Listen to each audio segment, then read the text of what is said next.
Good evening. Tonight, I can report to the American people and to the world that the United States has conducted an operation that killed Osama bin Laden, the leader of Al-Queda. It is May 2nd, 2011. Yesterday, May Day, May 1st, President Obama addressed the nation late Sunday evening to say that just hours before, Osama bin Laden had been killed in the middle of a major populated city in a palace compound. My friends, this is a complete and total hoax, and we predicted with total precision, with inside sources, going back more than 8 years ago, exactly what would happen. It's on record that Steve Pieczenik, who worked as the top deputy to Henry Kissinger, and who also is a high-level Council on Foreign Relations member, was interviewed back in April of 2002 and said that bin Laden was dead and that was on ice, and that in the future he would be used at a politically expedient time to bolster the government in the eyes of the people. Mr. Pieczenik, extremely high-powered. Here's the quote. "I worked with Osama bin Laden," Pieczenik told Jones, adding that he later turned terrorist hunter during subsequent administrations. And then he went on from that point, this is just a few months after 9/11, early 2002, to break this down. Now, I was the first to ever have an insider come out and say this. Then Madeleine Albright in 2003, on December 17th, went on Fox News program and said that he was dead and on ice, and that the Bush administration was thinking about rolling him out during the 2004 election if they needed it. But then because of that coverage, the inside baseball was they didn't. Now, even before she went public, a year and a half after I first broke this news, I had a White House source here in Austin, Texas. You know, a lot of folks live here in Austin, but we're also in the Bush administration because they came from Texas. Bush had just been governor here. And I was told by an extremely high-level White House source this information.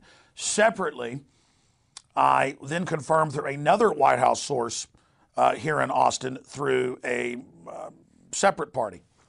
Ladies and gentlemen, this was completely staged. All right, there's the whole CIA background of Osama bin Laden. There's the fact that it comes out that Anwar al-Awlaki, that his number two, running all these terror attacks, is hanging out secretly at the Pentagon. There's the government lying about WMDs and our destroyers being attacked to get us into Vietnam. You know this history of major hoaxes being run. But notice when all this came out, then I'll go through some anomalies, just the tip of the iceberg. This all came out right at the time that Obama's approval rating was dropping like a rock, an all-time low this far into a president's administration, as the dollar's dropping, as support for Iraq, Afghanistan, Libya, and the drone attacks in Pakistan was imploding, right as the Pakistanis were threatening to kick the U.S. out of Pakistan and to kick their drones out. Right as this happens, there's this big propaganda victory, and what do? They take the body and throw it in the ocean, they say. Do you really believe that? No one is buying that. I've been listening to talk radio last night, this morning, even conservative stations that want to buy into this propaganda. No one is buying that.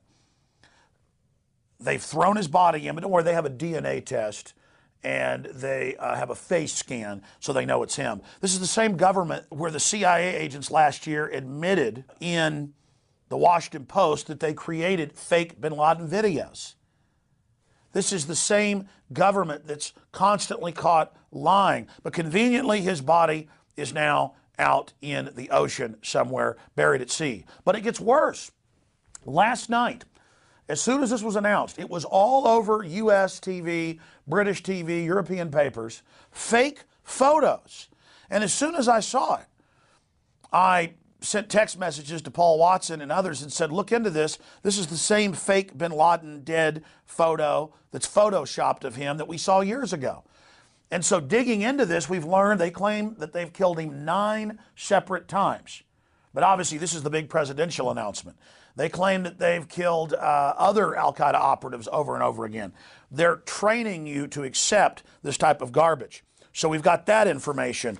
That they've killed him 9 times. And finally, now we're being told, Khalid Sheikh Mohammed, who's been tortured for many, many years and who confessed to bombing buildings that were built after he was incarcerated, he might as well confess to shooting Kennedy or killing Lincoln or crucifying Christ 2011 years ago. I mean, this is getting more and more insane.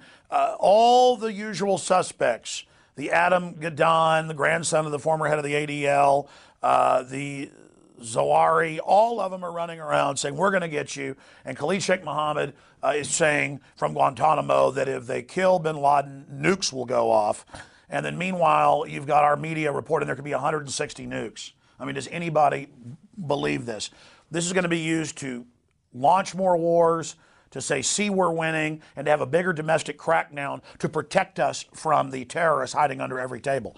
Make no mistake, we got sent over 2 years ago, the Homeland Security MIAC reports, 90+% of the Homeland Security activity is against gun owners, conservatives, libertarians, in the fetters, people that understand the real enemy of this country are the offshore banks that have come in and taken over this nation. So right as our country's being imploded, right as the world government's being announced, right as we go into the Depression, here's this PR move about, boy, we're walking a little taller today, got a spring in my step. It's all a wag the dog Hollywood production.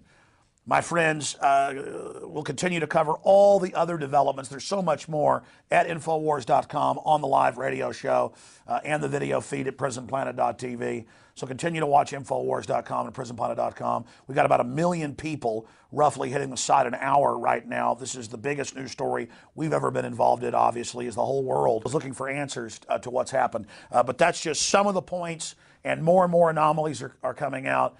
And they announced this on a Sunday night, so they dominate the news cycle this week. But already people are not buying into it across the board. It is a fairy tale. If you believe this, then I got a bridge I'm wanting to sell you.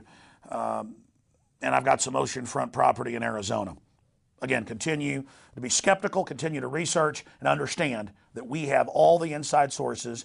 And then Bear, the former CIA commander, all of them on record saying he was dead a long time ago. They've known this. He was a convenient boogeyman. Remember Bush saying, I don't care where he is. I'm not worried about him.